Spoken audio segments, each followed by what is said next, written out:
all of my friends to couch pilots, the show that dares to fly into the unknown territory of awful television pilots of the past. My name is Jason, but you can call me the Black Activator, and across from me is my Jerry Curl, Capitan Philip Restisher. Ooh, Capitan. I like that. Capitan. That's Spanish. It's Spanish for captain. That's right. Wow. Very good. Did you, how is your Spanish lately?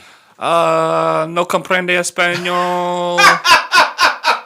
Uno, dos, tres, cuatro, cinco, seis, siete, ocho. Oh, my sides, please. Nueve, diez. Okay. Cameron Diaz. Oh, yes, very good, Capitan. What was that one actress's name? The Coochie girl. Charo. I was going to say, I should have said Charo without asking for an explanation. Did she have bananas on her head, or is that the Chiquita banana girl? That's the Chiquita banana. Charo was the big boobies, and she had... Coochie. That's usually what you say when you tickle a baby, I thought, though. But she would say it, and you would get an erection. Oh, yeah. Well, So- because my babysitter used to touch me and say coochie coo. Was your babysitter Charo? You know what? Maybe that's why my Espanol is so good. Someone molested the Spanish into you? Well, here's a little interesting fact about my life. Holy crow! When I was in kindergarten, I did so well, and I was bored because I was doing so well in the kindergarten that my kindergarten teacher told my mother that she had been working on Spanish with me to give me something to do and she also said I was very good at rolling my R's. Oh, really? Yeah. Are you still good at rolling them? Oh yeah, ruffles have ridges. They do, don't they? Was that ever part of the commercial when would they say it like that in the commercial? I think so, but not as good as I did. Oh, clearly not. I mean, I think whoever they got to act in that commercial was never molested. I think is the issue. That's true. I mean, that's probably a big downer to be one of those kids, but you know. I don't know. Look how I turned out. I'm perfect. You know what I call you? I say, Blake Clayton? He's aces. Aces. That's what I say about you. You're aces. I'm an ace captain flight guy, too. Captain Ace. Hey, speaking of captains and flights. Sure. Hey, That's a good song. Hey now. I've been watching that LA to Vegas show that nobody likes. I've seen a few, promos for it. I have no interest in it whatsoever. Oh. But what is... It's dumb funny. It's not like... Oh, so it's a comedy. Oh, yeah, it's definitely a comedy. Is it half hour? Yeah, it's half-hour comedy. And they've done more than one episode. 3 episodes. Then why the fuck are we talking about it? Well, because he's an air pilot. Okay. And it's about it kind of reminds me of us. Now, who is it? Is it centered around two guys? It's centered around 2 flight attendants and then the captain. Okay. And then there's people on this flight that go every weekend, and so there are a couple sprinkled, consistent. And you see yourself in this program. Yeah. Have you ever been to L.A.? No, I've been to Vegas. I know you've been to Vegas at least once. That's where you got married. Yeah, I've been there twice. Okay. Trice. Real games, no gimmicks. Is that the Obi Trice? Yeah, you can't not put Obi Trice in a podcast. Everyone's got their own podcast. See, now I can hashtag Obi Trice and get tons and tons of more downloads. He's been waiting for this, hasn't he? Oh yeah, definitely. I can't remember that song he had, but he was like a goofy rapper, wasn't he? Didn't he rap about goofy shit? He was almost like an ODB style rapper. A little bit. He was in The Dirty Dozen. Eminem's. He was not a part of D12, was he? Yeah. Oh, was he? I didn't think he was. I think so. Okay, I thought he was outside of that. Maybe you're right. No, because that's where they talk about him in 2 Trailer Park Girls Go Around. Obi Trice, real games, no gimmicks. You know better than I do. Well, you know what? My rap game is awful. I like 80s rap. Give me Houdini any day of the week. I know that night, that time we came back from Chicago and we were listening to stuff I'd never even heard of before. I'm older than you. There are things that I don't want to have people forget about me or let go, and the fact that you're still angry about having. I'm not angry. Oh, you were miserable. You were steaming. But that's not mad. You had both of your fists balled up and buried deep into your armpits. You were so angry. I was almost bleeding. My armpits were almost. I thought you were bleeding. Sometimes I look like I am. You're anemic, I know, so you don't like to bleed because the lack of clotting is an issue. But I do appreciate you listening to Houdini with me. Hey, no problem. And I'm glad you like this new show. Everyone needs a program to watch, and this sounds like it's right up your ass or alley. Oh, it's stupid funny. I mean, it's only a half hour. Laugh track? No, That's good. no laugh track. That's good. No. Okay, I'll watch it. Yeah. If a show doesn't have a laugh track, even if it's like a lot of dramas I watch will have laugh tracks. So if as long as you take the laugh track out, I'll watch almost anything. Yeah. Yeah, no laugh track. Okay. So just a little tidbit out there, folks. Just try it out and see what you think. Try it. Some people were dogging it before they even saw it. Why? Who are these haters? Huh? Haters gotta hate. Look, I've heard of Bill Hader, but LA to Vegas haters? Screw that. Exactly. Hey, it went. Here's the thing. It can't be that bad because it went to series compared to a lot of stuff we watched. Oh my God, boy, do we have a treat for you folks tonight. On Couch Pilots, the show that celebrates television programs, had but one episode, right? Of course, one and done. That's what we're all about. One and done. That's what our podcast should have been. And this is an idea for the show. Because our pilot episode was funny. Was it pretty good? Yeah. I don't remember it. Listen, I have a proposal for you, and it may be not. I do.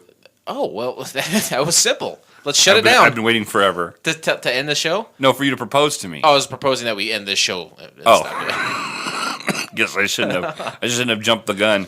I was thinking, we had a show come out recently that was, I think, our longest show we've ever done. Yeah. And I was thinking, should we try to do, a speed show? Should we try to race through an episode? And just, fucking, just... Ooh.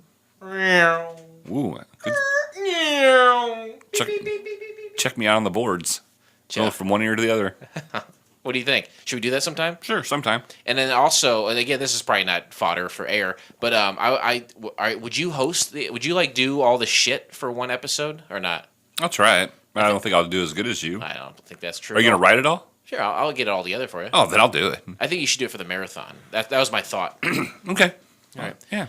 Anyway, so maybe things to look forward to. Don't use big words in it, though. No, I would be playing the role of you. No, I'm saying don't write big words. Oh, don't write big words? How about phonetics? If they're big words, but it's all phonetically spelled. Then I'll ace it. Ace it. Because you're Captain Aces, right? Yep. Me, The spaceship sound. Hey, you know what I like to... segues. Fan feedback. Oh, we're just going to go straight to it. Well, is there something else you want to talk about? Well, I took Stormy Daniels for a flight the other day, but we don't have to talk about it, I guess. What? That's the woman who had sexual intercourse with a president, right? Mm-hmm. Spanked him with a Forbes magazine. All right, with his own picture on it. No. Really? Yeah. Wow. Here is from season 11, episode 8, Knee High PI. Knee High PI. And for all you dedicated listeners out there that have noticed that I have fucked up the past 4 episodes that we've done posting wise, so I apologize. What are you fucking up? I'm fucking up on the posting, the date posting. Oh. But it all works out. This is Kevmo Slice. I knew this sounded familiar. I totally remember seeing the promos for this back when I was in middle school, which is the perfect age to watch this pilot. Watching it now. Yeah, that's how old I was when it came out too, middle school. I was probably 30. Jesus Christ, we were old, aren't we? Yeah, this is from our Twitter. It's at CouchPilotspod. This is from Kevmo Slice. I feel like I've heard that name recently. Yeah. It says, at Couch Pilots Pod, this week's episode, Blake, I believe you were confused about the person who was in love with the roller coaster. It was indeed a female, not a guy. And he gave us the link to the video, and I thought it was a guy. That woman looks like a man. Yes. What do you want from me? Huh? Right. You know what? In the past, that would be like an insult. But today, in today's PC world that we live in, that's almost like a compliment. Sure. To say that I can't tell what gender you are. Right. You're gender neutral. Yeah. We all have a gender neutered. That's what I should have said. All right. That's funny. Very good. Let's see. Okay. I'm a male, by the way. Oh. Gender-wise. Woo. All right. This is from Dee Dee from Down Under. She's from Newfoundland. I don't think that's right. And she New South Wales. She was one of the few people that takes advantage of my misposting and gets to listen to shows before they're supposed to be out. Oh yeah. Yeah, because once they post to YouTube, there's nothing I can do about it. She's on it, man. She's all over it, like kangaroo on a Barbie on a Foster's. Those Fosters are huge. Oh, can't get my hand around it. Same problem I have in the bedroom. What? My penis. Anyway, So she had said, "Hey, I started listening to this, and I heard you guys talking about the gifts that she sent us." Yeah. Fantastic gifts. And I said, "Did it cut off?" I was hoping it would, so she would have something to listen to that Monday. She says, "No, I listened to the whole show, and you both seem to enjoy it more than the last couple of weeks." So that's her nice way of saying we were off our game before this. Being as sick as what you have been and still podcasting must have been on you. It was rough. Thank you, Dee Dee. Somebody cared. My wife didn't care I was sick. I don't think I asked about it. I just poked fun at you, the fact that you were filling up a solo cup with your own sick bile. Yeah, all your gutty works, the snot, thick mucus. Ugh. Anyway, about your gifts. Gifts. We opened some gifts. Jason, the caps with the horse on it is Melbourne Bitter. Okay. Done by the same brewery that does Foster's. I see. Also, do your U.S. caps have the trivia facts printed on the inside of them? It's rare. Very rare. So, some people put stuff on the inside. I wanted to get you a Bolivia Gold Top, which hasn't been brewed in about 40 years, picture included, but they were approximately $70 a piece. For a bottle cap, wow. I have a strict rule where I nary pay more than $2 per one. Do you have any that are worth anything? I don't. If they were worth something, I've ruined them by putting glue and magnets on them. That's true. Blake, one of the stories in your book only happened about 10 kilometers from where I was living at the time. 10 kilometers, what's that like? That's about 150,000 miles. If I know my metric system, which I do, then it's what I said it is. Okay. And it says, when you read it, you will see just how stupid criminals are sometimes. Stay warm during your cold snap. All my love, Dee Dee. Nice. Thank you, Dee Dee. I have one more. Okay, yeah. Lay it on me, brother. This is from Twitter today from our good friend Travis. I saw this come through. Travis Heimel. And I responded to it. You did respond. I was proud of you. I'm proud of you. It said, Couch Pilots Pod, great episode, guys. And it was a long one. So you replied, thanks, man. It was a long haul. It was long hauls, close calls, is what I always say. You and I are professionals. At the end of the episode, I was completely exhausted, but I don't think it came through on the mic because we're professionals. Exactly. And since he made it through that whole haul, yeah, and sent feedback the same day, I'm going to give him 1 million frequent flyer points. That's I cannot allow that. Are you serious? Well, yeah. Just because he posted something on Twitter and it was the same day, and he made it through that long episode. Yes. Yeah. All right. You know what? Do whatever the fuck you want to do, man. All right? That's what she said. I promise. Ladies and gentlemen, the captains have turned on the fasten seatbelt sign. When I think about airplanes, I think about two things. What do you think about? Wow. I was actually not prepared to answer. I thought I just put that out there and you kind of... I was going to take off with it, get it? I don't get it. I wonder what you could have meant by saying that, but I guess if you gun to my head and had to think of two things, it would be one wing and then a second wing. Or a propeller? Or a pilot. Failed pilot, that is. That's what we're all about, failed pilots. We'd love to watch them and then talk about them, right? Yeah, and then share with, and then conversize with our listeners. That's what they want. And that's what we want to give to them, is our conversation. We do this for them, not for us. No. What are we, masochists? No. We're not. We wouldn't put ourselves through this. It's for the listeners. Absolutely. All 7 of them. Well, God bless one, each more than the next. Today we discussed the pilot episode of the state's 43rd annual Halloween special from the year of our Lord 1900 plus 95. Great year. Great year. I was 20. And I was also 20. No, wait, I'm sorry. I was 14. 20 years old. Hey, you know what? Yeah, your birthday rolls around, the Ides of March, and you celebrate 2 decades on the planet, right? Right. Now, you're old enough to go die for this country, but not old enough to have a bourbon. Thank you. Oh, you're welcome. Oh, what was I doing? That was before Garrett was born. I mean, that was before Austin was born. But you're probably you're out there hitting skins. Oh, if I know you. Oh, yeah, I was nailing all kinds of skins. I think You're that a was skin hitter. I was hashtag skin hitter. I think I would say that 1995 was the year I had the redheaded virgin. Wow. All that time ago, and she's still rumbling around in that head of yours, huh? Oh yeah, I'll always remember her. You know, on a serious note, I've had some really bizarre dreams lately of past flames, and they're not even sexual dreams. They're just in your dreams of women that you've had. Not necessarily even had. Well, six doesn't have the other. Is that how the saying goes? You say it all the time. I don't know. 6 and 1 half a dozen have another. 6 and 1. Okay, I'll write that down. But like, what do you think that means?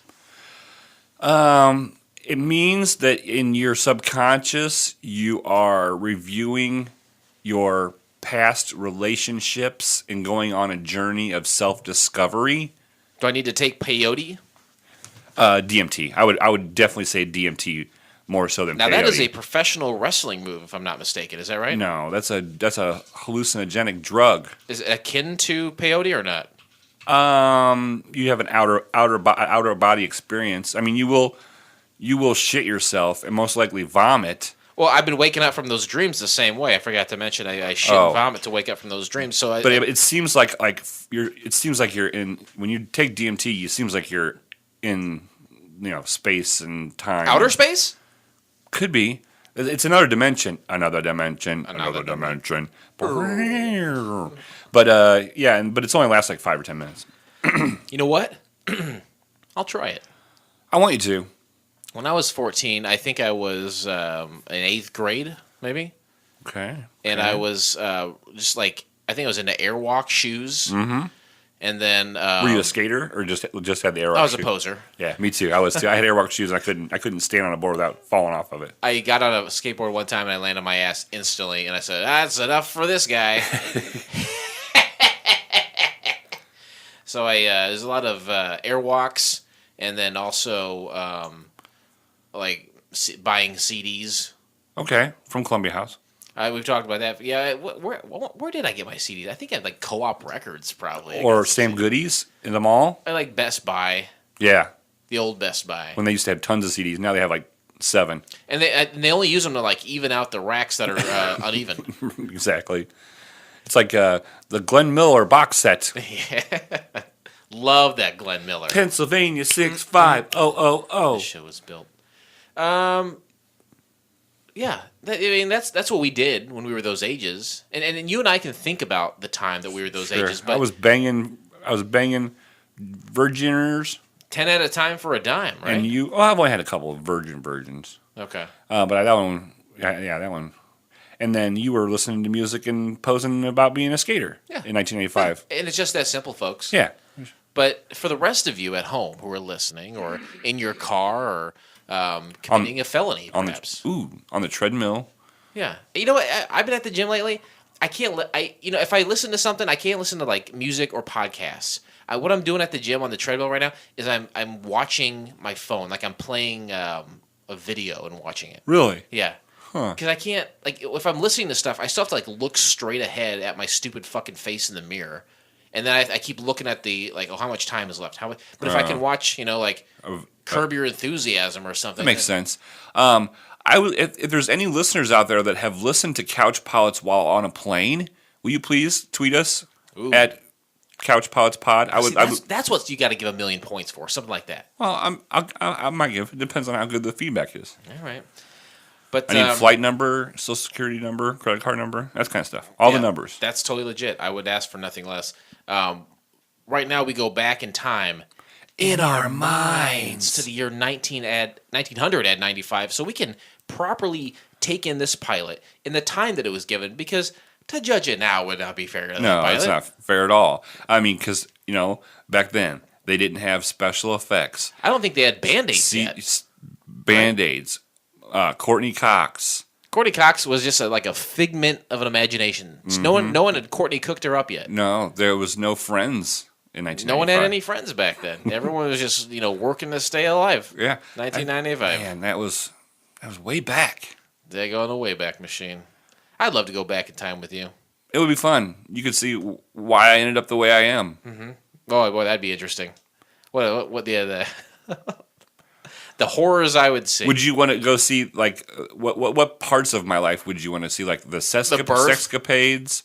Or, like, specific sexcapades? Or do you, like, where I was, like, suicidal and had deep depression? Or what parts of my life would you want to see? Did you have metal in your eye at one point? Yeah, I had metal in my eye. Okay, I'd want to be there for that. I want to see it get drilled out? Yeah. I want to see the metal come out of your eyeball. I want to see the first time you met Angie Vecchio, just when you met her. Okay. And I'd be like, oh, I know what's going to happen now.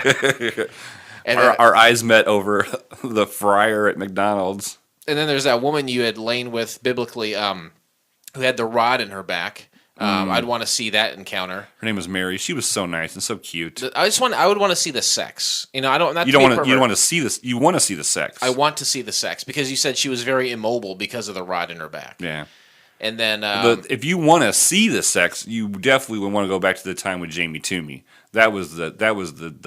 I feel like we're back. You know, we're back because before you're like, I'm not talking about this sex shit, but now you're like, yes, yeah, I got the juices are flowing. Right. Like I said, What happened with Jamie Toomey that I want to see the sex? Oh, if I told you, people would think bad things about me. I know what you're doing. You're just trying to get me to invent a time machine. You're just encouraging me to get into science and like take string theory and quantum physics, roll it up into one, highball it, in, swish, boom, vortex, back in time. Yeah. I don't blame you.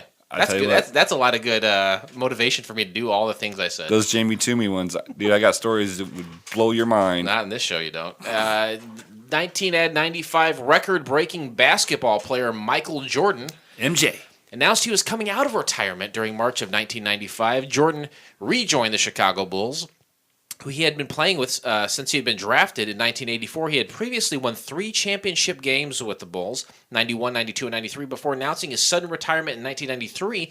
During 1994, he played minor league baseball before deciding to return to basketball in March of 95. And after restarting his career, he went on to win 3 more NBA Finals with the Bulls, 96, 97, 98. Jordan permanently retired in 2003. Yeah. So this is where he said, I'm taking a break. This is that little time between those 2 three-peats. Was it after his dad died? Oh, boy, I can't remember. Yeah. I think he was number 45 for baseball and came back briefly in the NBA as number 45 in some sort of tribute to his father before returning to the Classic 23, if I remember correctly. Okay. Anyway. That's more sports than I thought you would know. You're not wrong. An unprecedented heat wave strikes the Midwestern United States. Temperatures exceeded 104 degrees Fahrenheit. Sure. In the afternoon, for 5 straight days, at least 3,000 people die, 750 in Chicago, Illinois alone. Wow. I would die for a 104-degree weather day today. You point to the person, and I would murder them to get 104 degrees, you know? Sweet. Donald Trump. Point to him. Where is he? Just point his general direction. I'll go there. All right? I'll see you. Listeners at home, I just kind of pointed up and behind me. I think if you say, and it's funny because the state here, we'll talk about them more, but the state did an episode where they said you can't say I'm going to kill the president of the United States. You can't say that, or else it is an offense. Right. And they consider it an affront to him. But they did a whole show where they kept doing that. Do you remember that episode? Yeah, I do. That's good. We just did it. Major League Baseball players end a 232-day strike. Yeah. That is a real slow ball, isn't it? Oh, no pun intended? No, like if you throw a ball so slow that it takes 232 days in order to get someone a strike. I mean, I thought baseball games were long, at 4 or 5 hours. Yeah. But 232 days? Yeah. Those knuckleballers, they throw it real slow. What's a junk ball? If someone throws junk. Isn't that what the older pitchers do when they lose their fastball, right? Yeah, and then they throw stuff with a lot of movement on it. Like a knuckleballer. Like a jib jab. Yeah. A rigmarole. You're a baseball guy. Yeah, I know my way around the bases. You mean like going to first, and then second, and then third. Yeah. And then finally you go home. Exactly. I never get lost. I remember the first year I coached a T-ball. Kid hit it off the tee and just darted to the third base. Yeah. That kid did not know his way around the bases. Does he bench the rest of the season? Well, no, they all had to play. Yeah. We just focused a lot on where to go after you hit it. Oh, mercy. And with that kid running to third base, my mind is settled firmly and securely in 1995. Yeah. Yeah. I'm there. I feel it. Grunge is dead, right? Yeah. We're getting into pop alternative music, semi-sonic, Third Eye Blind, Cranberries. the Cranberries, Matchbox, also 20, and that's where we are right now, right? I'm there. Bush, do you remember Bush? They had like one song, I think. They had some hits. They had a number of hits. That guy had sex with Gwen Stefani for a decade and a half. Oh man. Not straight. It wasn't like Sting having sex for 15 years straight. Man, how did she ever get anything done? How did she write songs? During climax? I would love to be able to answer those questions. I simply cannot. All right. Well, I take what I can get. Well, how about you get me why we watch this? It's so long to say. Why did we watch the state's 43rd annual Halloween special? It is a long name. 3 simple criteria. 1, it was a one and done. Only one episode was produced. Whether it aired or not is irrelevant. 2, it had to be free. And 3, we had to find it. We had to find it before we found it was free. And a lot of people are like, that doesn't make sense, Blake. The State, that was on MTV forever. Right. What rule are you guys breaking? We're not breaking a rule. We're not breaking the rules, guys. We're not breaking the rules. People always say to me, what are you doing? What are these 3 pillars? Why do you cling so tightly and close to them? And I say, they just make sense. Right. Right? Yeah. It's like when you put your pants on one leg at a time. It just makes sense. Everyone's talking Nobody about... teaches you how to do that. You don't go see people jumping into pants. You know what? It's like going to the circus and seeing some crazy shit like that. You don't see people just doing it on the regs. He's a white tiger. Yeah. Albino. An albino, a mosquito, Mother mio, seven mio, like salami, yeah. I don't think it can be overstated how much Kurt Cobain loves salami, I think. Ultimately, the death of him. He died via salami? Yeah, salami suicide it was, right? Oh, that's a good song. Salami suicide. Well, there's such a thing as an Arabic guy has got a sword. They call it like a salami sword. I think it was salami sword suicide. Salami sword suicide. The triple S's. Sounds like a Green Jello album. Not to break, but we're talking about suicide. Tom Petty, we found out that it was an accidental overdose recently. That's not suicide, is it? To me it is. All right. Wouldn't unaccidental overdose mean he was trying to kill himself? But I think if you're taking any kind of drugs, you're running the risk of overdosing. Like a narcotic. Right. Yeah. So what do you think he was doing? Like snorting coke and like freaked out? Yeah. Fuck that. He was like 69, right? No, I don't think he was that old. Well, I do think he was that old. I think he looked older than he was. I don't think he was as old as he looked. He looked like he was 70. What is the age, Blake, that you think that you just say, okay, that's probably enough coke? What age? 48? Yeah. Yeah, that's right. You don't want to get an AARP card and chop up your coke with that and chop up your lines, right? Right. You get a discount from the dealer. He was 66. He was 66. Can you imagine going to your dealer and asking for a senior discount? Yeah, getting like a dime bag. And you're like, hold on, you forgot the 10% off. Here's my ARP card. Right. That could really be a thing in the future. Like if they make pot legal everywhere. Oh yeah, that might really be a thing. Merciful heavens. So that's why that's why we chose this. But now, like we said, you can find it. Well, you can find it at home. You can find the entire episode of the State blah, blah, blah, blah, blah by subscribing to Couch Pilots and Apple Podcasts or your favorite podcast app of choice, and then simply click on one of our classically blue links in our show notes, or go to YouTube, and you know what to do, Tube. Flight attendants, prepare for takeoff, please. You know what I wanted to... I teased this out last episode, but I did not use the classically blue link that you sent me. Oh, yeah. You know what? We got a lot to talk about, but let's hit this real quick, because I'm going to show as an example to all the listeners that if you don't do as you're told, what will happen. And for first-time listeners, they're probably wondering, well, what? Okay, classically blue, whatever. What does that mean? Well, if you go into our show notes, there's going to be some links in there.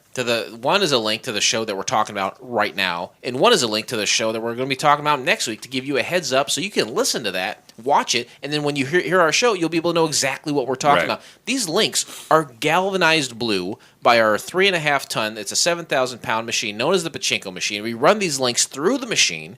We galvanize them blue, especially for our listeners, to keep them safe. There's so many viruses and hackers and bioterrorists out there that want to take everything that you have by clicking on random links, but we galvanize them blue for your safety. Yep, and I didn't do that. You sent it to me in the email, which is where I get all the links that you sent me.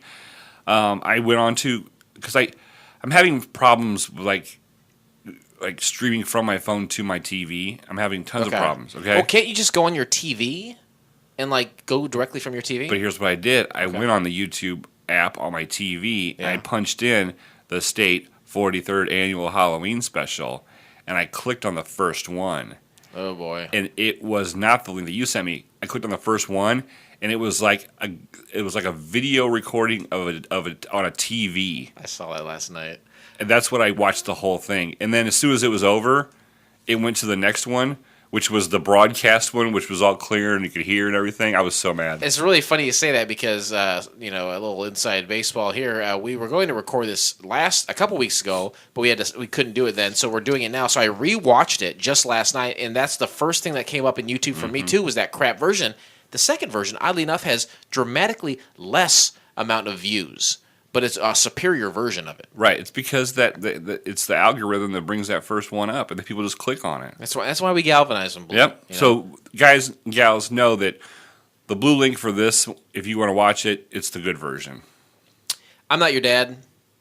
Honestly, I would love... How do you know you're not their dad? Not specific. Oh, their dad. Okay, truth be told, I could be your dad. But I can't be there for you all the time. That's why I galvanize these links blue before I send them out for you, to protect you as if you were my own. Maybe you are. I've slept around quite a bit. So, summary of the pilot. The sketch comedy troupe The State's attempt to make the jump from cable to prime time. That's it? That's it. That's all you need to know, really. And I'm glad you said that, because I think this is another example of me creating a summary where one did not exist before. Right. It's very rare that I do that. But sometimes you have to. You know what? This is just like the next section, interesting facts, that we'll talk about in a second. We have all these segments of the show, all right? And I can't have a summary of the pilot section and have it blank. Right. So if the internet's not going to provide me the summary, I got to create it myself. Yeah, I agree. Interesting facts. Okay, interesting facts. It's just a segment name. Apple Podcast and even Spotify says that we have to have all of our segments named. Okay, we were trying to get out of naming it for Spotify, because that's the most recent. And they knocked on our door. Yeah, they came to our house. Many people don't know we live together, and they came here and said, "Excuse me, you forgot to fill out the name of your segments." Right. We thought we were going to get away scot-free. Right, because it causes so much controversy. It really does. Interesting facts. Jason has scoured the internet to find out facts about the show that you may not know. True, we'll go through the whole pilot minute by minute, basically. Rigmarole. It usually takes us longer to describe it than it was to watch it. For sure. But there's still even more stuff that he finds. And whether the facts are interesting really is not for us to discuss. Mm-hmm. That's one of the staples that we've had on the show since episode 1 is don't comment on the facts. Just take them in, absorb them, and maybe you'll learn something. But don't share your opinions or views about these facts. Thank you. Very well said. Very well spoken. All right. Remember earlier you said, how old were you? And you said 20, and I said 14. Mm-hmm. Well, this special aired on Friday, October 27th, 1995, with virtually no promotion from CBS, and earned a 6 share. That's my birthday. That was your birthday, the 27th of October. The Ides of Halloween. Happy birthday to me. Yeah, that's pretty nuts. It happened on my birthday, right? That is great. Have we queer? No. You say it's queer? That's just pretty cool. That's the first one we've had like that. We've had ones that were pretty close to my birthday, but not on the Ides of March. And this makes this, not only is it a Halloween special, so it makes sense to do about that time, but I have a deep love for the state, and to have it air on my birthday, it warms my cockles. An error on the side of caution. After the state left MTV, CBS picked up the show and aired this special as a new pilot, but unfortunately, the ratings were low, and CBS decided not to continue with the show. Didn't they have a contract? You know what? The development contract, probably. Doesn't matter. When you're a big, huge network like that, especially back then, they do whatever they want. Yeah, you just pay people off. They do that with like coaches. They sign them to like a 4-year contract for $50 million, and then after the second year, they fire them, and they end up having to pay these guys like $30 million for not doing anything. The math must work out somewhere. You know what I mean? Tax write-off, baby. It's got to be something like that. Fellow member Todd Hollebeck, arguably the least notable character of the state. Is that the one with long hair? No, that is Michael Patrick Jan. Oh. He is him and David Wayne did a lot of the directing during the time of the state. But Todd Hollebeck, he may have done some of that too. But he was kind of just he was a tiny man who was very clearly going bald even back then. But he does not appear in this special because he quit the state after the group's MTV show ended. He said, that's enough for me. And he's always the hard get. Like whenever they do something like a special like a San Francisco Sketch Fest, I think Laurie Garcia's going there actually. But every once in a while the state will show up there, and sometimes they'll have a complete 11. Which one was it? Todd Hollebeck? Okay, I got you. I remember who he was. Yeah. So every once in a while they'll get together and have a full reunion, but Todd Hollebeck's always like the holdout guy. I wonder why that is. I think he's just put it behind him, He said that's enough. Maybe he got a taste of the limelight. Like it's not for me. Moving on, at last I can see. Time has been patiently waiting for me, and I know there's no guarantees the tide will be on TVs. That and so much more every Tuesday on Karaoke Big E. CBS optioned to buy the MTV show after its second year on MTV in hopes of increasing viewership among young demographics and potentially providing competition against NBC's Saturday Night Live. Wow. CBS intended to test the waters with the state's 43rd annual All-Star Halloween special, which aired in primetime in '95. The special received generally good reviews, including some from critics that gave them harsh ones earlier in their career on MTV, but due to little promotion, it received low ratings. The show was not picked up for further broadcasts. On the series' DVD commentary, cast members revealed that MTV had offered a contract guarantee for 65 additional shows, but the cast turned it down to leave to CBS against their agent's advice. Yeah, but I've heard Michael Ian Black talk about that too. Oh, really? Yeah. And what does he have to say? They fucked it up, basically. You know what I mean? Everyone was telling him not to go. It's difficult to say. There was guaranteed guaranteed money sitting there, or there was potentially more money. But do you turn into, what's that guy, Bob Denver? Ricky Rackman? Or do you turn into Ricky Rackman? No, you become like Steve Urkel or Gilligan. Do you just become this thing that's, this is an MTV? Do you pigeonhole yourself into that, or do you take a chance? They obviously chose, and it didn't work out. Who knows what would have worked out the other way? John Pike, the head of CBS late-night programming at the time, stressed to the all-white troupe the importance of black audiences for late night because, among other reasons, they had no place to go in the morning, no jobs, so they can stay up as late as they like. Wow. Thanks, John Pike. That wouldn't go well now, John. Oh, John. The cast members voted themselves a pay cut and put the savings towards production expenses for their CBS show. Huh. Interesting facts over. Oh, I thought you were going to say that fact was interesting. I know better. Okay, well, it was pretty close. I was on pins and needles. Needles. This is probably a good time just to ruminate on the state in general. Like we mentioned, it's a comedy troupe's attempt to make it from cable to prime time. MTV. I don't know, they had 30 or 40 episodes, right? It was a sketch comedy, probably like 1992 to 94, somewhere in there. They were all really young. Yeah, they seriously were probably between the ages of 21 and 24, if I had to guess. Made up of 11 members. many of them, I'm sure all of our listeners know, but they don't know that they know it. You know what I Right. mean? They'll see that guy. It's like, oh, I know that guy. Right. Oh, I've seen that guy on this show. It happens all the time. Oh, there's that one girl. Absolutely. And it really was only one girl in the troupe. So there were 11 members originally. 10 made it over to the CBS special. I was very excited to watch this because I love the state so much. And so I said, you know what? We're going to watch it. I need to reach out on Twitter, and hopefully I'll get some Twitter responses. Twitter responses. You probably got tons of Twitter responses. Greetings from the Couch Pilots podcast. That's what I always open with. I say, greetings. We talk about TV shows that only one episode. Next up for us is the state's 43rd annual Halloween special. We're excited to watch it. And we're wondering if you had any fun or inside info you wanted to contribute. Thanks. I reach out to the creators, the writers, producers, directors, the stars of all of these pilots that we watch, and I say that same thing. Do you have any fun or inside info you'd want to contribute? Well, Peter Dinklage, who was on the show for 1/2 of 1 second, he played the devil in the opening sketch. You may remember him from Game of Thrones, and you may remember him from such movies as like Elf, or even a fellow state member, the Michael Showalter, his written and directed and starred in The Baxter. He played a part in The Baxter. Okay. So Peter Dinklage says, "I'm sorry, I do not have any inside info," in quotes. Almost sarcastic, I would say. I said, thanks for getting back with us. Not looking for anything salacious. Just fun stuff we can let our listeners know about from the folks that were there. Thanks again. Peter says, "Just letting you know this is a fan account. I wasn't there, ha." And I say, "From the photo, you look exactly like Peter Dinklage." I said, "Does he have an account of his own?" He says, you have a point, but it says in the bio that it's a fan account, though. No, he does not have any... Did it have a blue check mark on the account?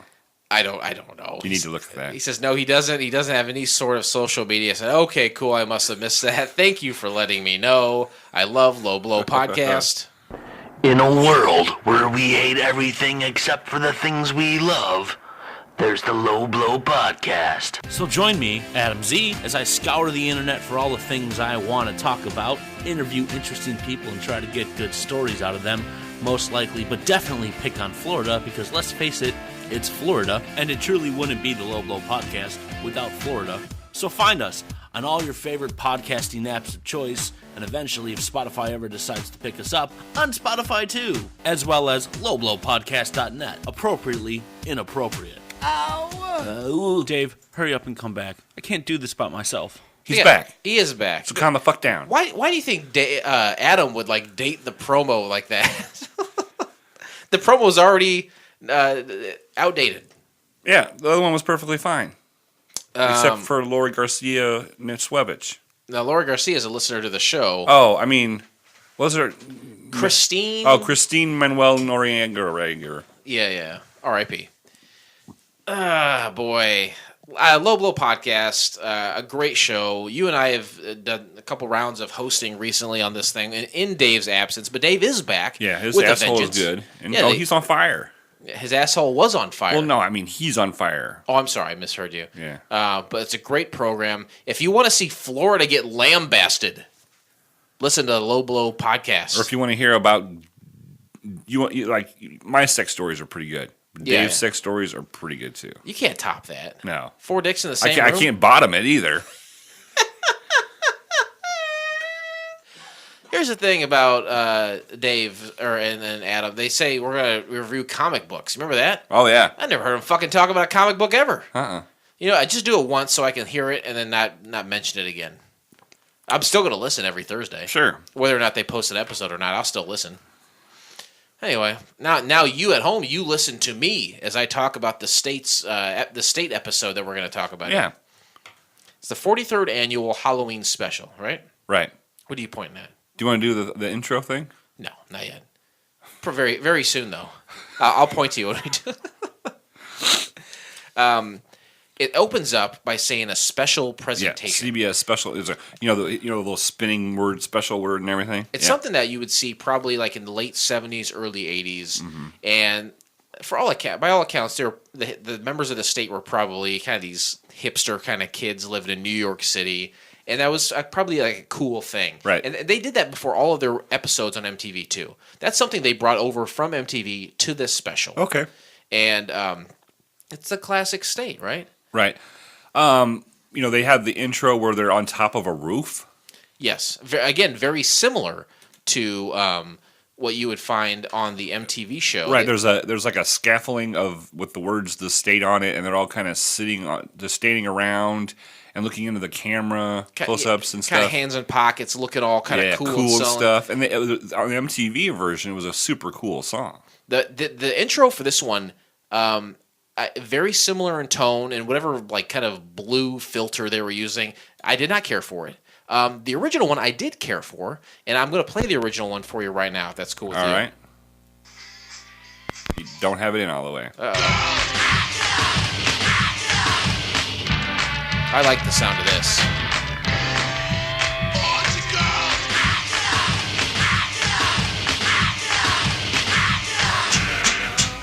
Oh, that's my favorite part. This is an amalgamation of a couple different songs they put together. And a what? Amalgamation. Amalgamation. Do you need to mute this thing? I'm going to unplug. Gotcha. Okay. Yeah, what they did is they had a musical director or whatever for the show, and they took a couple different songs, and they had smashed them all together to make that intro. Which Did they make it a Smash Mouth Dummies? Which to me is classic. I love that intro. Let's see what they say here. Someone's. Okay, I can't. I'm looking in the comments here, and it's not really telling me who did it. But anyway, I've seen it before. But it's a couple different songs. I really like that. To me, that says the state. Yeah, that's the state. That's the theme. That's their anthem. And I can understand not wanting to carry the old intro to the new one, but the other one was so iconic to me that to hear the new one was off-putting. And while it felt like it was the tone of the state, I didn't feel like it played very well. It wasn't like good. It wasn't good to the ears. It didn't feel rockin' or cool. Because you just have this. You have this song that you just played cemented in your brain. 3 years of listening to it. Right. And then they throw something else at you. Yeah, visually it looks about the same. Visually, the intro, but it doesn't stay that way. The show opens with Alan King. Now, do you know Alan King? He was a TV actor. And I think for a long time he was the president of the Friars Club in New York City, which I believe Jeff Ross is now. Yeah, oh, yeah. Isn't that weird? It's weird. Well, I think the Friars Club is one of those places where all the old comics, they wear their sports jackets, they go in there, drink martinis, drink and fuck around. That's what they do. Right. And it's some of the young guys who go in there and hang around. Jeff Ross tapped into something. Sure. He's like, this will be my shtick, is roasting people. So let me go there and glean what I can off of these guys and hang out with the old fellas and get their respect. And then I think it worked out for him pretty well. Oh actually. I think if he wouldn't have gone that route, he might have spiraled into oblivion. Spinal bifida, that's right. Oh, I love spinal bifida. So the Alan King opens the show by saying, "Hey, you know what? We all love the state. We all know the state. They've been doing the show for 43 years, and that tradition ends tonight." And obviously, you add some of the ages together, it's not isn't equal through 43. Right. So they have not been doing it for this long. It's just some weird thing that they did and decided to name their special. Right, and so they just kind of had a couple like posters, like gig posters of like the old ones. Oh yeah, those were cool. I thought it was funny. And then they said, okay, so welcome the state, and it goes to a stage, and it appears to be like it would be something you see in front of a live studio audience. It reminded me of like the stage for when we watched Nick and Jessica. Yeah, it's kind of like that. It's ready to perform in front of an audience, and it had all 10 members. Now, again, there were 11, but one decided to sit this one out, and so 10 come out there dressed in tuxedos, and they all have shovels. Right? Right. And it opens with a bunch of dummies like coming out of the ceiling and just hanging, which is like, I thought whatever, that's fine. It was very shocking to your senses. If you saw this on 7, 8 p.m. on CBS, it is very shocking to see a bunch of dummies hanging on a noose. And so they're singing this song. It's a kind of a Broadway-ish song. They're all singing. They're all in tuxedos, and they, like you said, they have the shovels, and they're basically, in a nutshell, they're basically dissing CBS. And just the fact that they're going to fail. That is their punk approach to comedy, is to say, hey, guess what? We've hit the big time, and now we're going to shit on it. Right. And I tell you what, there are some very foreshadowing comments made in the program, or in that number, about the fate of the group. Right. And it's a very Nostradamus in feeling, isn't it? Oh, yeah, definitely. And I guess for me, like... I guess if you're on cable, you're on MTV. Yeah. When you shit on the network, it's kind of funny. Saturday Night Live does that once in a while. Sure. You can jokingly shit on your network and Right. get away with it. But I think them going to this, I mean, they're trying to make it up to the big time, and they're already sticking one leg out the door. Whether or not they knew this was going to fail, which obviously it did, or we wouldn't be talking about it. They couldn't have been so confident in themselves that, or maybe they were. Maybe they were just so confident. I think CBS. That's what they bought. That's what they bought. If they had anyone watching the original MTV series, they would see what kind of group this is. What kind of comedy they make, what their style is. This is not out of their vein at all. This isn't. If this were on MTV, I'd be like, yeah, that's just another state sketch. That's what this is. That's what CBS bought. So whether they liked it or not, they should have known going into this. This is the style of comedy they present. Okay. One of the lines is, "We'll see you in hell. No one cares what we air. Who cares?" And then they show Peter Dinklage in a devil costume. For you remember that? It was just a half a second. Oh yeah, it's real quick. Peter Dinklage. Yeah. He's like an A-list movie star now. Right. He's a little person. Yeah. Is that the PC thing to say? I think they prefer midget. Okay. There's so many stars of this event. And then the first sketch we see, because that's what it is. It is a sketch comedy show, so they have these little bits and honestly, during the first few runs of the sketch, the state, you would see sketches that they would bridge into each other a little bit. That didn't happen here. Right. The state's 43rd annual Halloween special did not have sketches that bled into each other or melted into one another in some happenstance. Instead, that you see the first thing you see is a pre-taped sketch with Tom Lennon. Now, Tom Lennon, one of the most notable members of the state, I would say. He wrote Herbie the Love Bug, starring Lindsay Lohan. Right. Him and Ben Garant. They also wrote like the Night at the Museum movies. Oh yeah, they've wrote tons. I mean, they've made buku bucks just by writing screenplays, and they write these screenplays, and like I said, whatever they write and they sell. Yeah. That doesn't mean that's the way the movie is going to go. That's how it is with writers. Right. There might be 15 writers on a movie, but maybe they only actually use the idea of 2 of those writers. Right. But they got to give everyone credit because in some way or shape or form, they had contributed ideas and information. Such is the case with Tom Lennon and Ben Grant. You also might remember Tom Lennon from he was the Doctor in Batman or The Dark Knight Rises. Okay. He was also in one of the gay guys in I Love You Man, who goes out on a date with Paul Rudd. Yeah. He's been around. You would probably most notably as the Odd Couple with Chandler from Friends. What's that guy's name? Yeah, whatever the fuck his name. Matt is. LeBlanc. Yeah, Matt LeBlanc. No. Yeah, and you also probably saw him from Reno 911. He was the chief. Thank you. He was the head guy with the short shorts. Dangle with the short shorts. That's right. So this what it is a pre-tape bit where Tom Lennon is a safari guy.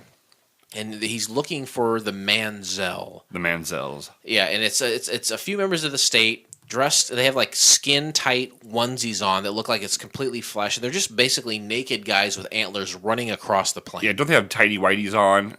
Or no, they don't have anything on. I don't think they had something on, but the other guys did. And yeah, they have these obnoxious, huge antlers, on their heads, and and they're running through this grassy field, and. Like, I was amazed that they kept those on their heads. Oh, no doubt. I think later one does come off at the end, but yeah, it's just, and it's fine. Who gives a shit if it comes off? It's silly. It adds to the lore. They're dancing across fields. They said there's also another animal called the Hebra, which is like a Jewish zebra, and then there's also the boyotes instead of coyotes, boyotes, and those are the toughs and underpants, I think. Okay. And then the Manzels like sing. And one of the singers is Michael Showalter. Right, they're doing their mating call or whatever. It was bizarre.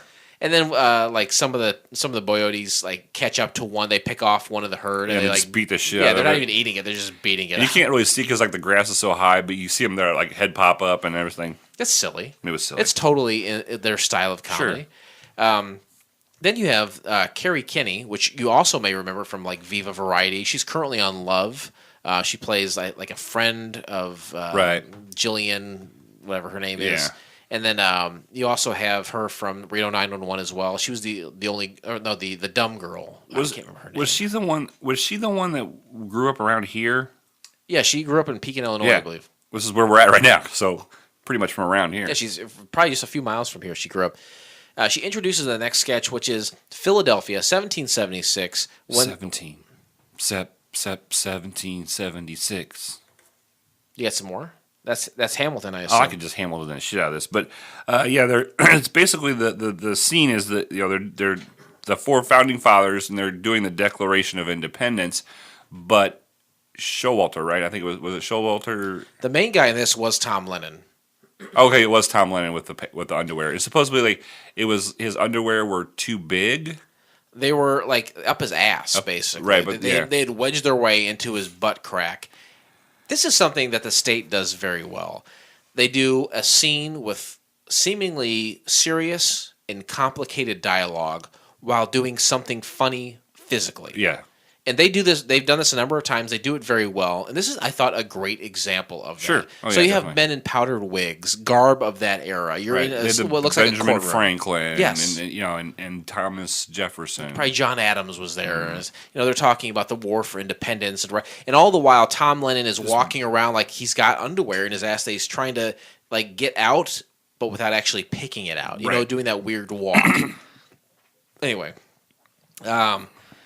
Tom Lennon, he gets real physical with his movements. Tom Lennon plays Thomas Jefferson. Okay, yes, correct.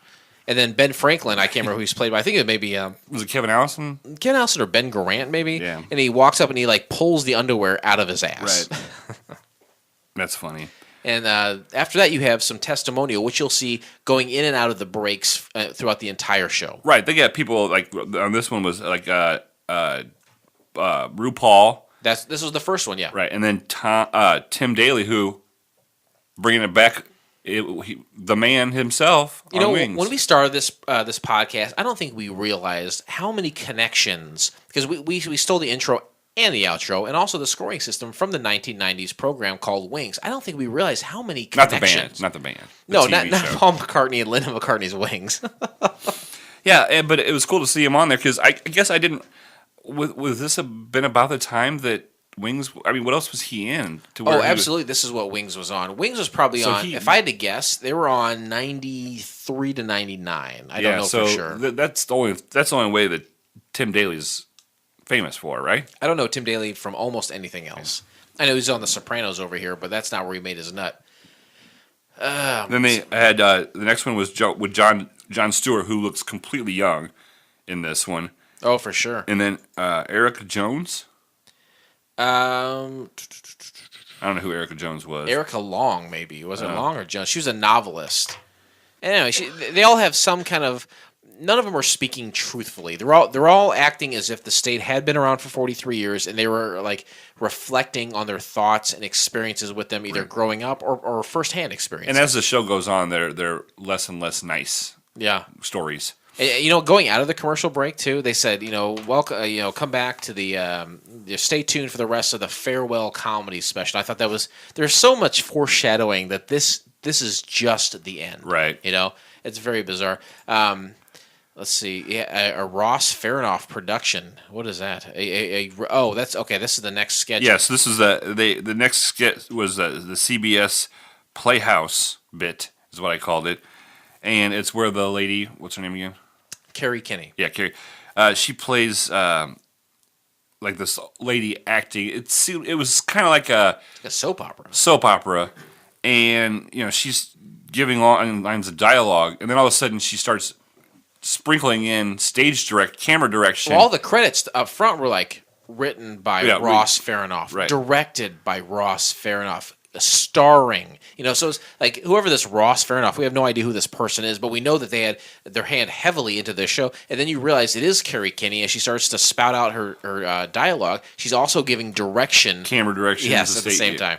Yeah, and that's basically what this bit is how as it progressively gets more and more where like she starts screaming at the camera guy right in the middle of doing her Are you lines. doing this 'cause I'm she a goes, woman? And and then she goes right back to doing her line. she plays opposite David Wayne, who you would recognize as a member of Stella, Wet Hot American Summer. He's in those. He directed those and wrote those.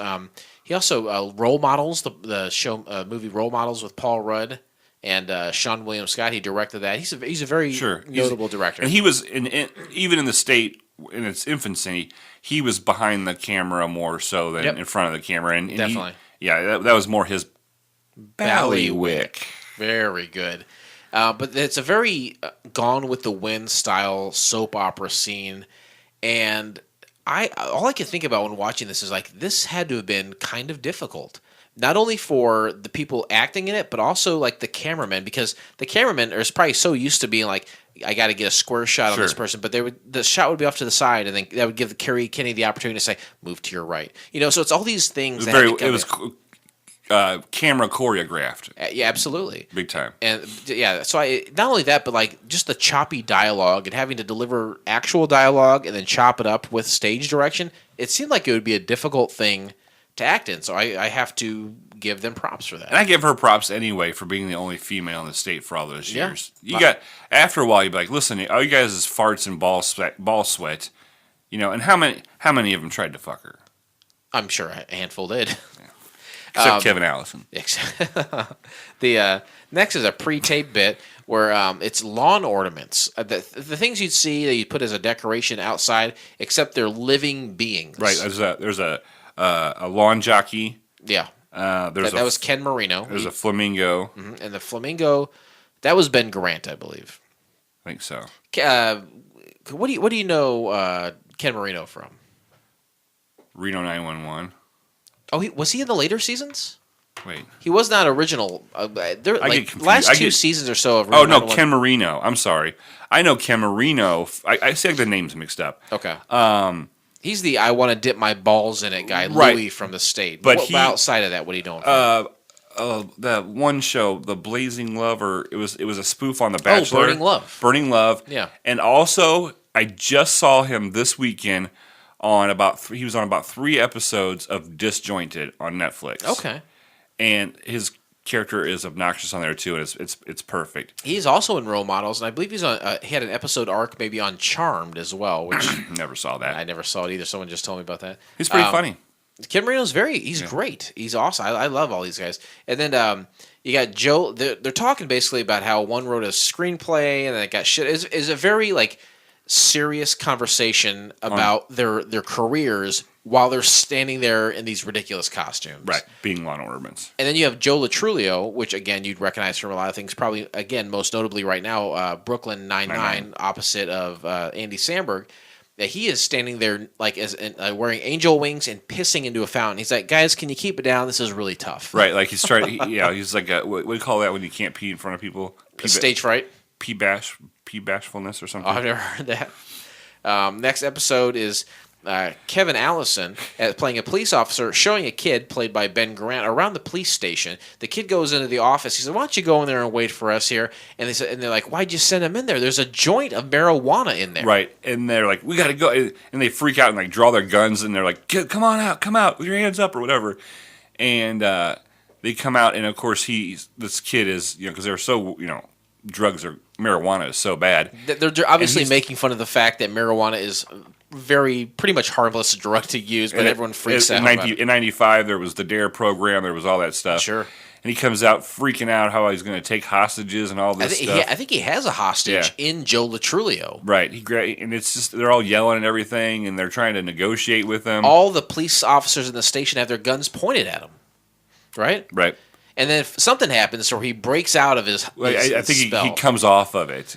And it's really funny because when he lets go of Joe Latrulio, Joe does like a front roll, a 180, and his gun's pointed right at him. like this is so like it's such a physically funny sketch. Right. He comes off of it, and they're like, "All right, you're off of your high. I hope you learned your lesson." And then they like take him away for like 3 or 4 months of worth of rehab. Right. And he's going to go to rehab so he can become back to being a good boy or something. You'll be as good as nude. Right. Is what he says. You'll be good as nude when you come back. And then Kevin Allison's after the kid is hauled away. He says, "Hey, you're not going to tell the chief that I said good as nude, are you? It was just a slip of the tongue." And he says, yeah, I am. And he says, but Frank! Right. And that to me is just, they always say how hard it is to end a sketch. Right. What do you do to wrap it up? And they do silly fucking shit like this. That makes you just kind of like, it blanks you out. It's almost like they just shoot it off into a completely different direction, you know? Anyway, and that was fun. And then Michael Showalter comes out at the end and talks about the true meaning of Halloween. Right, and talk about the birth of it's the birth of Jesus And the hiding of the eggs. Right, and they basically just start mashing up and confusing all the holidays. I think they could have left that there with just Frank, Right. and not had Showalter come out and do this. It was kind of stupid. He does a thing where he says Hanukkah really weird, like Shonukkah, Right. And that's a bit that they've used a number of times throughout the years, and it's fun and nostalgic to see that. I don't know if it played very well in this scene, but that's fine. Going after this commercial break, you have Engelbert Humperdinck. Who is? I know the name, but was he a singer or a piano player or something? I'm going to just say that he was a singer because I'm having trouble remembering it. I know the name. The name is all I can remember. He says, I'm replacing the state next year, and I'll be playing a dirty cop. And not in the sense you think, just a cop who doesn't take baths. Coming back from the break is Janine Garoppolo, again, looking young and fresh. I was watching this with a friend the other day, and the friend says to me, Janine Garofalo is looking good. When she was younger, she's the queen of Generation X. Yes. Can I say that's accurate, right? Yes. Maybe like her and Winona Ryder, they're like the queens of Generation X. That cool alternative. I don't give a fuck. I've got dark hair and I've got a sassy attitude. And god damn it, you're gonna hear about my period when I'm having right, it. Exactly. Kind of girl, right? Yeah, and kind of in a way, kind of asexual too, in a way. And that's oddly enough, in real life. Oddly enough, she very much is asexual. Yeah. But I mean, she had that about her. She wasn't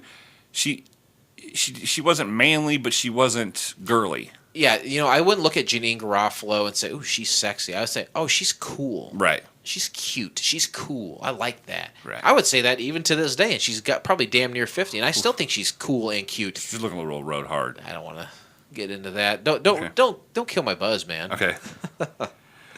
Now for one of my favorite bits. See, now we talked about this prior, and I do not agree with you on this. But Michael Ian Black, who you have a 2-ton mega boner for, and David Wayne, they come out in tuxedos. Yeah.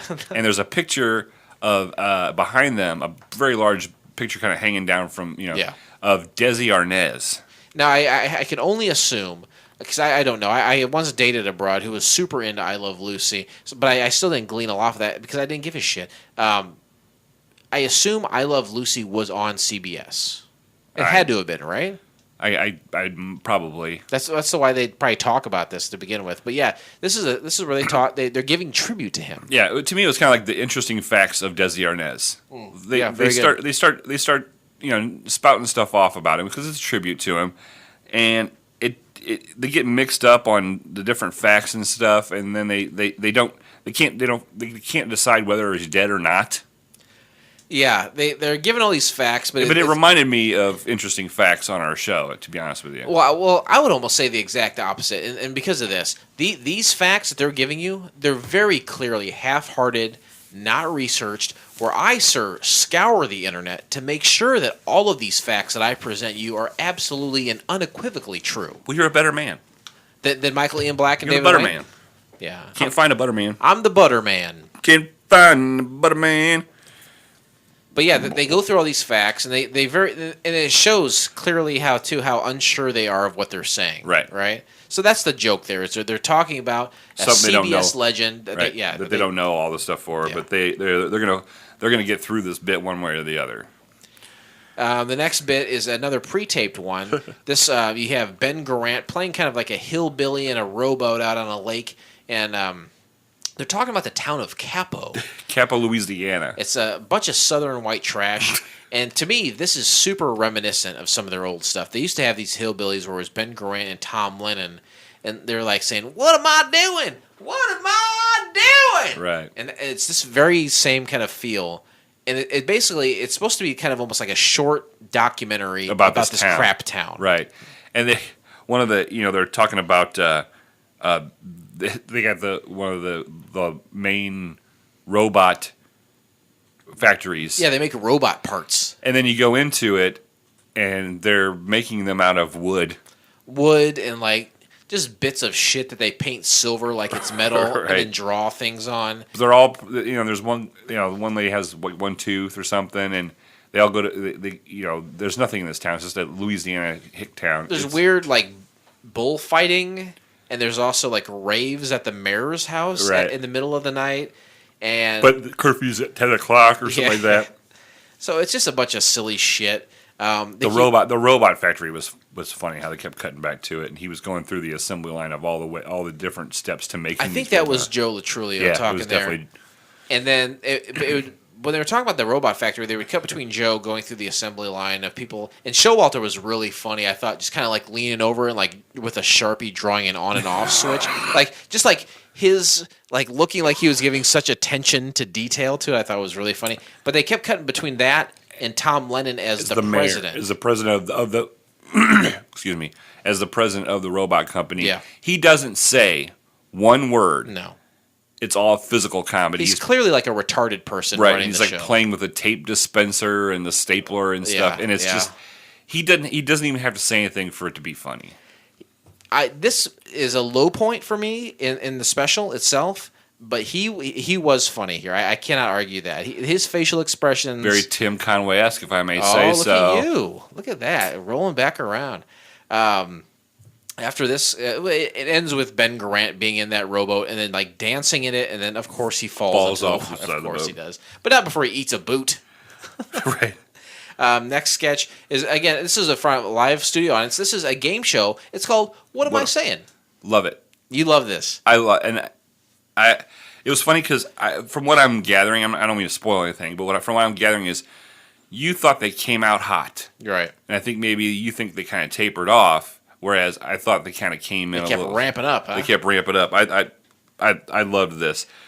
You got, again, Tom Lennon. And I tell you, seriously, the state was super self-sufficient. We talked about David Wayne and Michael Patrick Jan, and to a degree, Todd Howlbeck, being behind-the-scenes guys. They had people who were more writers. They had more people who were more directors and people who were more actors. And Tom Lennon is definitely one of the face guys. Sure. Although later in his career he did write a lot. He did write. Yeah, thank you. He at this time in his career he was the face. He was one of the faces of the state. One of the people you'd recognize. And Tom Tom. I remember something else that Tom was on. Tom and Ben were on. Multiple seasons of Bajillion Dollar Properties. I never saw it. They played these. Two real estate Italian guys. It was funny. I just killed that whole momentum we had going. The game show is What Am I Saying? Tom Lennon hosts it, and they have two contestants. One is Kerry Kenny, and the other is Michael Showalter. Right. Right. And the whole premise of the game is that. Tom Lennon is speaking very bizarrely, weird accent, very sloppily, and you just had to guess what he was saying. You had to chime in and say, what exactly is this guy saying? But the funny thing is, like, you could understand him when he was going through the rules and stuff. It's when he had to when he said whatever they were trying to guess. He switched into that mode. That's when he switched into the mode. That's what I thought was funny about it. And so he was saying flowers and bears. And they're like, are you saying flowers and bears? And they'd be like, yes. They need yes. I die. I liked it. I thought it was funny. And all these different phrases that were very similar. And Kerry Kenny won. And then her prize was she got to play. The finale or the final round was who's that guy? Yeah. And it was him, right? Wasn't it? The person I was watching with us, he says. It's something about like he dipped down for a second to put on a crap disguise. He's like, here comes that guy. Right, and he had like a monocle and like a mustache. Yes. Oh, jeez. He says some bullshit, and then without like understanding, he's like saying, Mr. Frozenberry Burnsonberry or something like that, and then at the end he talks normal. Right. Oh yeah. That was what was funny about it.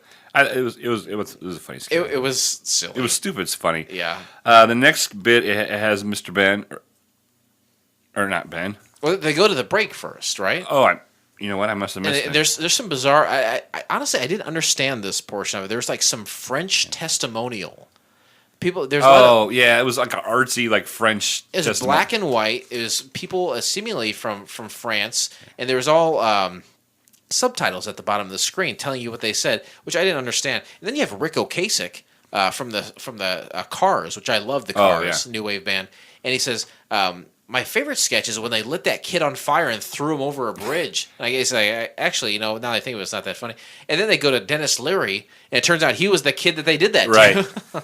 So again, not genuine testimonials. Yeah, and Dennis Leary looks super, super young in there too. I even mentioned it to Molly. I was like, look how young he looks there. I mean, Dennis Leary, to me, he's kind of like David Spade, where like his hair never looks right on him. Right. Like David Spade has had short hair, he's had long hair. It never looks right. Dennis Leary, his hair looks really fucking weird here. Right. And every time I see him, like, it just, I don't know, like it looks unnatural to me. Right. Just put on a ball cap. Like he's got a cowlick or something. A massive colic.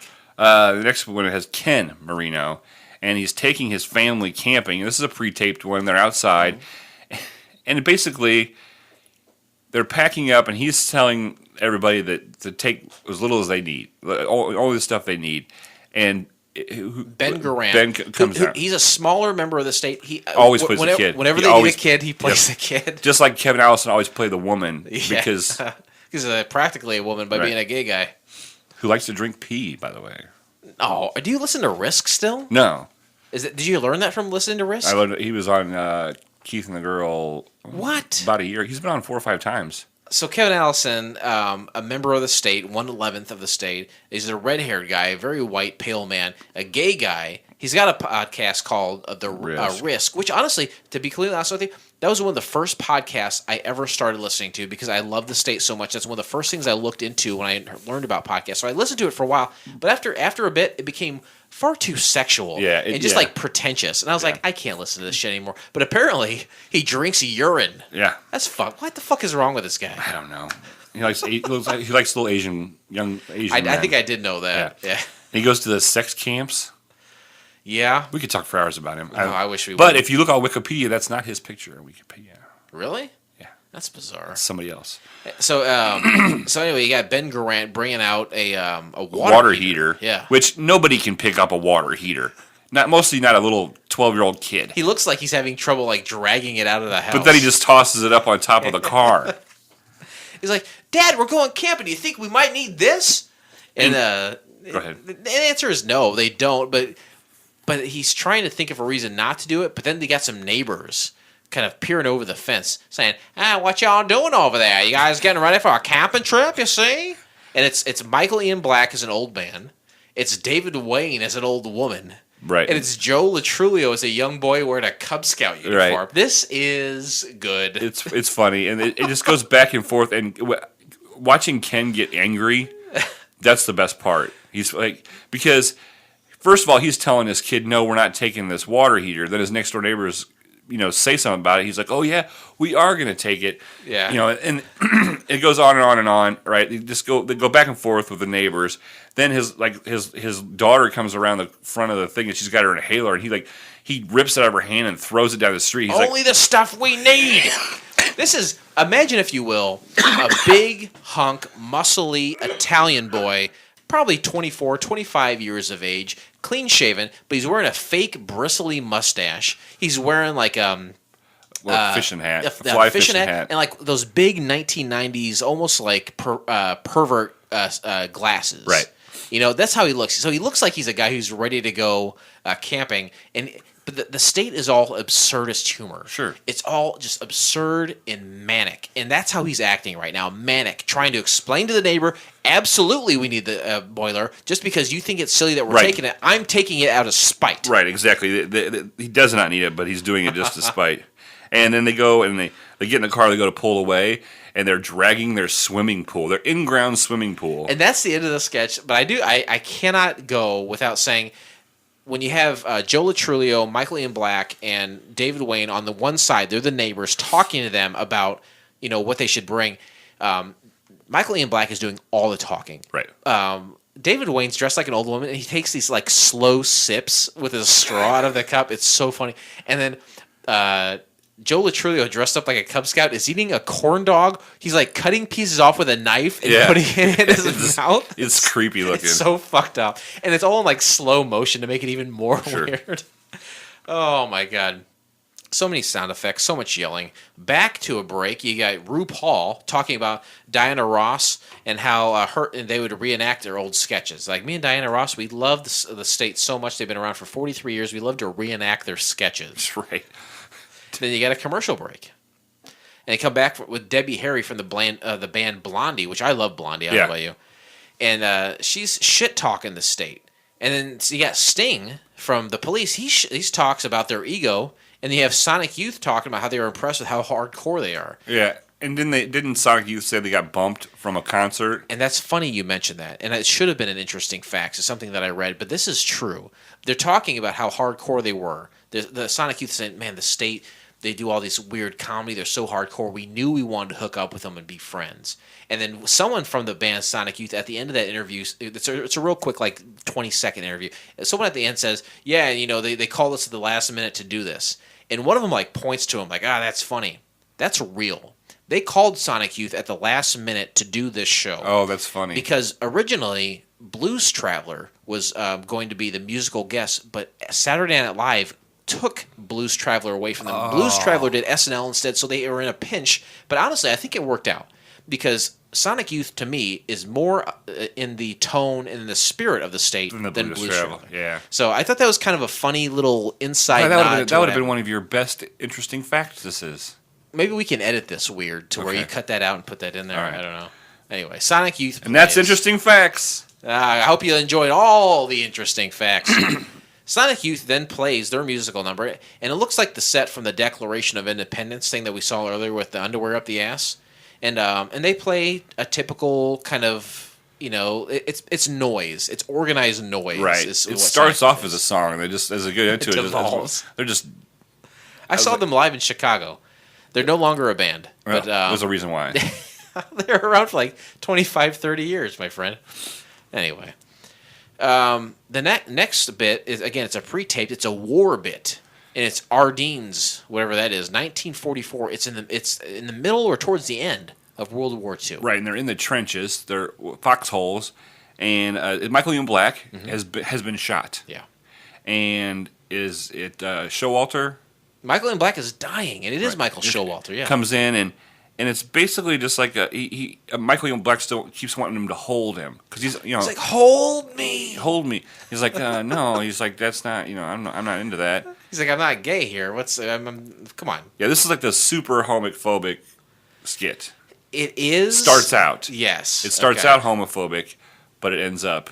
Nah. So they keep going around and around, like, get me closer, hold me, yeah, tell me what you like about me. It's so fucking silly. And then, like, all the other guys in the military show up in this trench, and they're standing around, like, what the fuck are you guys doing? What's going on here, guys? And they're like, And he's like, tell me, why do you love me? Right.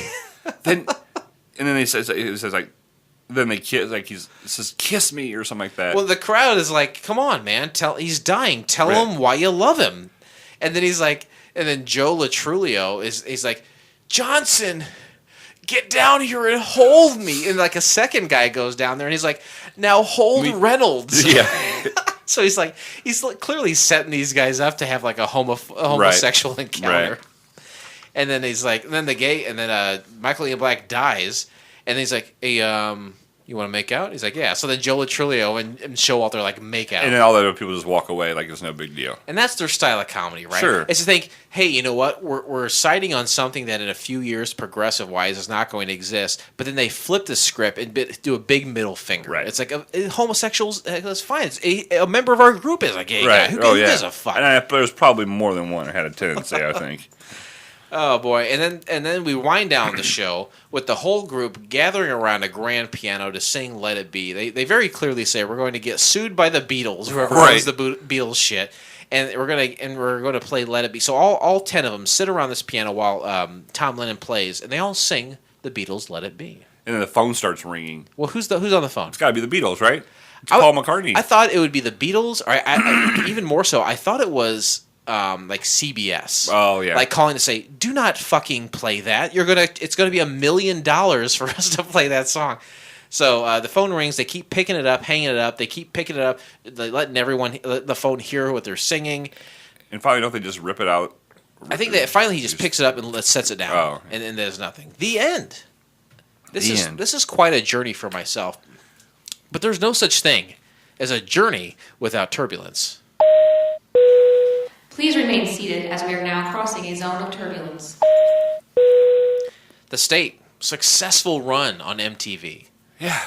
It captured the hearts and minds of The youth of teens and preteens alike. Sure. And 20 years, because I was 20. Were you watching it back then? Yeah. Okay. Honestly, early in you and I's relationship, I think I remember letting you borrow the box set of the entire series of The State. Is that accurate? I thought you let me borrow the Stella. Maybe it was the Stella. Stella ones. Because I remember that was when me and Molly first started dating, and we were watching it, and she would fall asleep. She's like, fuck this noise, right?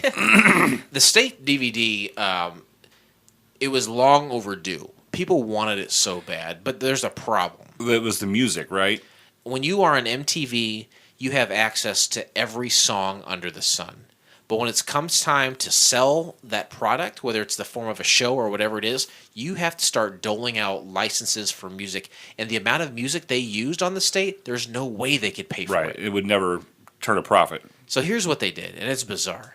They said all members of the State, they're still alive, thankfully. What we're going to do is we're going to gather them all together, and all the music in the show, we're going to have someone create similar music and play.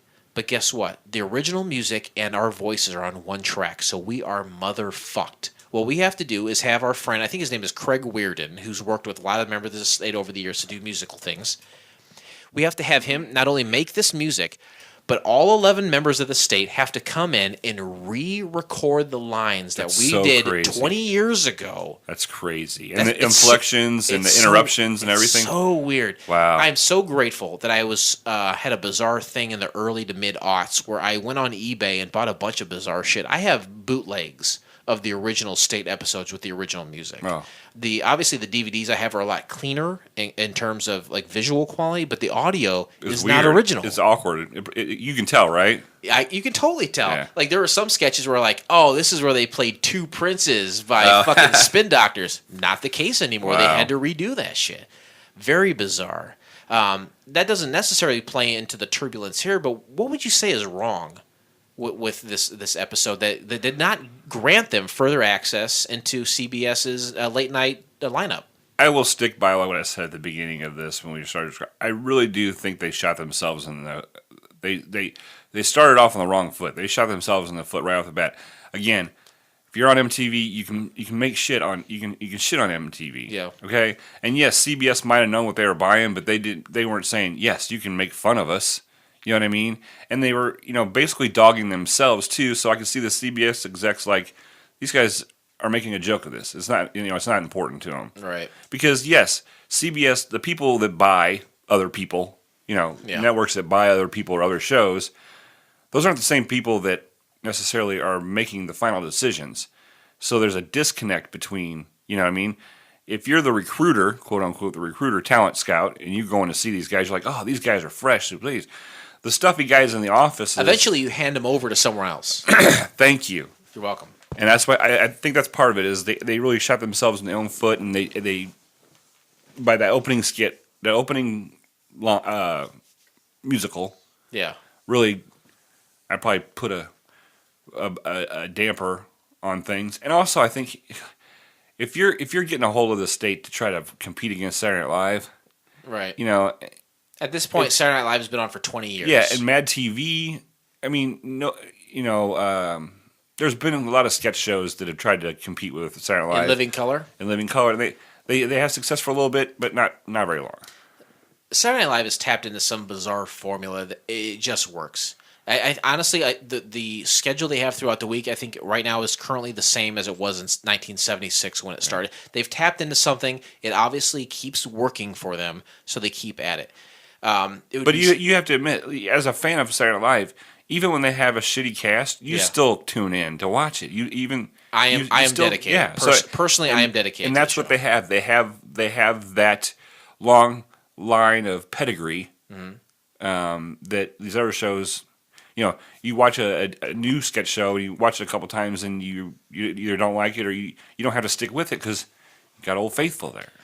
Saturday Night Live is something you could definitely say every Saturday night I can tune into this and I'm going to see something funny. I'm going to see something silly. It's not always good. There might be some crappy shit in there, but the truth of the matter is in 1995, NBC had, I think, pretty much dominance in the late night category. They had, the Tonight Show. I think in 95 it was, 95. I think Letterman just switched over at that point. It was like 93, 94 when Leno took over for Carson, and CBS made their first serious foray into the late night game with David Letterman. But no one is competing with Saturday Night Live. So this is CBS saying, what's a cool, fresh, fun show that we can pick up some talent and we can put on the air to compete with them? Right. And they said The State. And honestly, to me, they're not wrong. No, they weren't wrong.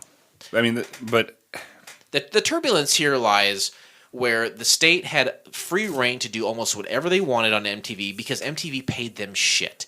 They had no budget. It was Garbage Town USA. They could pay them whatever they want. They didn't fucking care. When you're at MTV, what you do is you have to build a brand for yourself so you can parlay that into something bigger down the line. Right. They went to CBS because they gave money. The interesting facts when I said, hey, they took part of their own pay, I'm sure whatever they cut out of there was 10 times the amount they made at MTV because not only was it a network and they had money, but because this is the big leagues, okay? Right. So, and these guys have worked for 3 or 4 years with no money. And now they said, oh, someone's waving a big fat fucking check in front of my face, So absolutely they took it. I don't blame them at all. They had to have been delusioned on what they were going to be able to get away with. They weren't going to be able to produce the same type of sketches as that got pulled. You would think the budgets would be bigger so they could do bigger scale stuff, but the content would be clamped down on a little bit. And they'd be silly not to think otherwise. But at the end of the day, it seems that the fault lied in the lack of viewership, the lack of promotion. It seems like when they say this didn't continue because of this, it wasn't because their content was too out of whack. It was because they did not have the viewership. Well, that's what I understand is if CBS buys this for whatever amount of money, why wouldn't you promote it? You own the channel. You can put the commercial in whenever you want to. You're not paying it. You don't have to pay for it. I think this just speaks to the hubris of networks at that time. 70s, 80s, 90s, there's only a handful of channels around. These people are fucking swimming in cash. Right. They can throw money at anything just to kill it if they wanted to, let alone seeing if a series would survive. So because of their lack of promotion, and maybe the lack of promotion had to do because they were shitting on CBS. I don't know. But as I watched this, I kept thinking, this is The State. This is what they do. Yeah. This is the style of comedy they bring to the table. Without a doubt, this is what I expect. You know what I mean? Mm-hmm. So I didn't think it was against their brand at all or against their type. I feel like they had fairly free reign to do whatever they want, and they proved it immediately by having hanging dummies from nooses. Right. So maybe they shot themselves in the foot by doing that. CBS definitely fucked up by not promoting it and getting the low ratings. I don't think October 27th, a great day in my book, my birthday, is a bad day to air something. In the summer is the death knell, right? Yeah, it just depends on was that a trick or treat night? Because a lot of times, it could have been a trick or treat night because it's usually the Saturday before. Maybe it was. Oh, so much to think about. So much to Final Descent.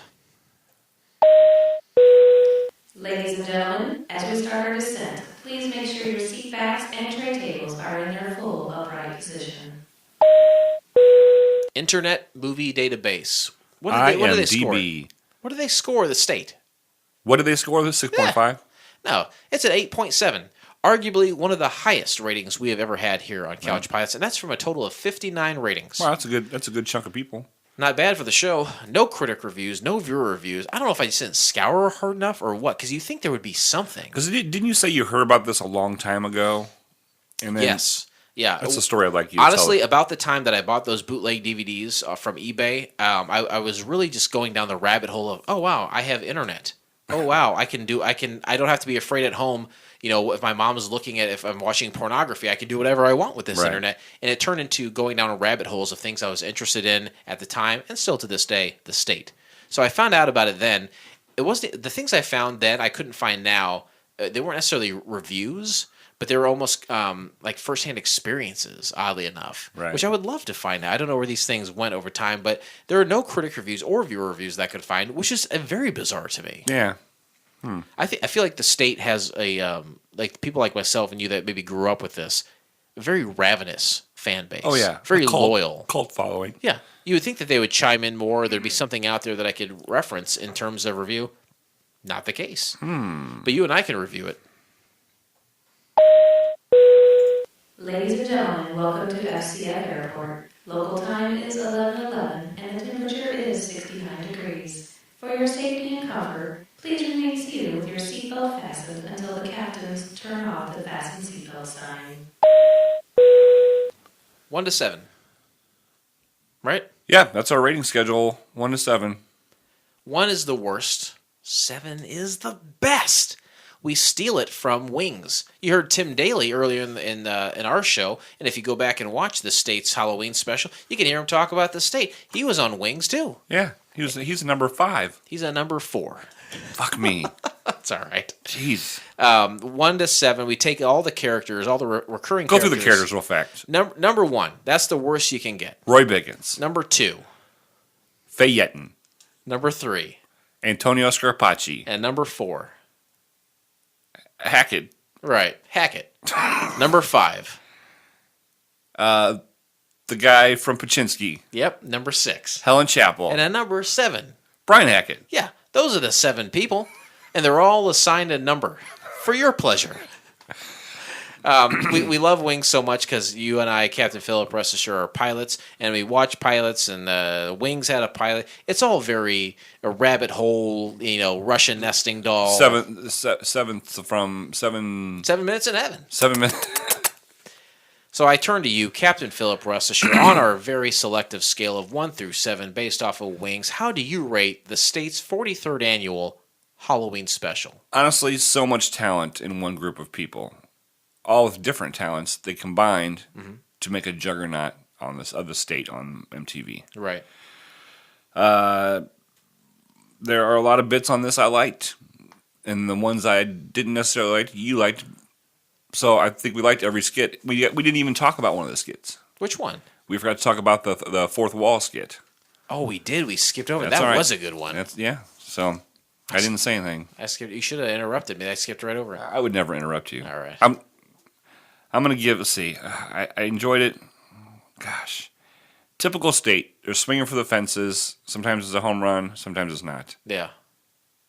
I'm going to give it a 5. Give it a 5. Good score. I agree with you. This is the sum of the State is greater than its individual parts. Bada bing, bada boom. It's a number 6. I love the State. I thought this was very funny. This was right up their alley. This was the State that I grew to know and love on MTV. CBS seemingly did not have their way with them to warp them or change them into their own image for what they wanted. This is what I like. I like absurdist humor. This is silly. This is fun and silly, and to a degree, it is smart. Right. I love these guys. I think this is a great representation of them, and I am super sad that we were doing this episode because it meant that it went nowhere. Right. It's one of those things like there's been times where, like with Stella or with the State, where I've tried to have Molly. Molly's got a good sense of humor. She's a funny gal. Yeah. But she doesn't always see the smart comedy within the absurdist. You know what I mean? Yes. Like a lot of people when they watch it, they can't get by the absurdity and see the intelligence behind it. Right. So, if you never really paid attention to the State, or if you're watching this one and you don't have a lot of State background, Yeah. just watch it with an open mind. Try to see it for a good time. I think that trench sketch is a great example of what you're talking. I think a dumber person would watch that and like, those gay guys are kissing. When actually it's like, no, it's just a commentary on how silly homophobia is, right? And how like, who gives a fuck if a couple guys are gay? How's that going to interact with your life at all? Let these guys make a. It's a silly sketch, and that's we what know they in do. World War II guys were fucking each other. We know it. Absolutely, they were just like guys in jail, right? You're surrounded by dudes all the time. You got to get your dick wet somehow. Just like guys and dolls. Just like guys and dolls. And with that, we close the book on the State's 43rd annual Halloween special, and we will never mention it again. Ever. But we're not done. Join us next time, won't you please, when we watch the pilot episode of Captain Fathom. Here's a little something to wet your whistle. While traveling in enemy waters, Captain Fathom and his crew detect an anomalous reading of radioactivity. The submariners investigate and discover a huge bomb lying on the ocean bottom. While Fathom hastens an explosive to destroy the atomic device, his ship is attacked by an enemy submarine. He orders the vessel to flee the leaving captain and his team of scuba divers behind with a dwindling supply of oxygen in their air tanks. You heard the whole show. Don't listen to the next episode. Right. You can find the entire episode if you like. You know that one where you said something about flying through an episode? Yeah, that's the one. I think we should do our stretches and just... Tune in next week, won't you, when we fly through Captain Fathom. And if you want to watch it before then, you can find the entire episode by subscribing to Couch Pilots and Apple Podcasts, or your favorite podcast app of choice, and then simply click on one of our classically blue links in our show notes. Or go to YouTube. And you know what to do, too. Boy, do they ever. I tell you what, if you're listening to this show now for a few weeks and you don't know what to do, Tube, God help you. Fuck you. Yeah, hey, fuck you, guy. Right. Oh, boy. But and with me saying fuck you to our listeners, maybe you want to contact us. Right. There's multiple ways to contact us. At the top of that pillar, couchpilotspodcast.com. I think there's only two things here. Three. There's couchpilotspodcast.com, and then there's 910 Pilots 1. And there's Patreon. Oh, there's Patreon. Yes, the third pillar. You're right. Yeah, My mistake. There's 3 contact pillars because there's 3 rule pillars. Couchpilotspodcast.com. You go there, listen to the show. You can go there. You can email us from there. You can click on to our social medias from there. It's a one-stop shop. It's a great site. You can search by keywords or by date. Yeah, it'll take you right to the show that you're looking for. If a friend of you said, hey, listen to Couch Pilots, they did a show on adventures with babysitting, just type in babysitting or adventures, and boom, it's going to pop right up. Or tickle. Yeah. Or large areola. It's going to pop right up. And then, like I said, there's also a 910 Pilots 1. Yeah. That's our dial-in number. It is rusty. It has not been used in a while. Folks, use it. Don't abuse it. It's 910 Pilots 1, which easily is transferable to... Go right ahead. No, that's the hand signal I give to you. Oh, okay, you're signaling to me. 910-745-6871. Call us any time of day, preferably in the middle of the night. And finally, patreon.com/couchpilots. That's our Patreon page where we have 4 different levels of rewards. You can either donate monthly or you can donate just a one-time donation. Yeah, there's so many services out there. I was just talking to a lady today at work, and she says, I've got all these things wrong with me. I went onto this website. I put in all my ailments, and the website said, hey, we're a vitamin service. So every month you get vitamins. You told us what ails you. Here are the vitamins you should have. This woman pays monthly for a subscription service. Wow. I pay for Netflix every month. Some people pay for BarkBox every month. You know, I used to. All these subscription used to be a sponsor. All these subscription services. Every week we provide you with an episode of Couch for Pilots. free. It's free, and I tell you what, if you want to donate any amount, not only do you get the episode for free, but you get the level of awards and rewards for free. Yeah, there's multiple levels here. There's coach seating. There's business class, first class, and of course the Pilot's Lounge VIP access. You know, not even Down syndrome John himself can get into the Pilot's Lounge. So if you want to do that, subscribe to Patreon, help us out. We're a mom and pop brand. We do this for you because we love you and we love failed pilots. Exactly. I love you. Oh, and I love you. Captain Philip, rest assured, is there anything you'd like to say to our frequent flyers today before we go? No. Nothing at all? Nothing. Can you think of anything? Nothing at all? No. All right. Hey, how's the sound quality on this? That's what I want to know. Hey, listeners, how's the sound quality on this? I think it's pretty good, isn't it? Yeah, well, I've had some issues, but I'm working them out. Well, this pilot may have been rough, but it's always a smooth flight here on Couch Pilots. Thanks, everyone, and we'll see you next time. Hola! On behalf of Couch Pilots and the entire crew, we'd like to thank you for joining us on this trip, and we are looking forward to seeing you on board again in the near future. Have a nice day.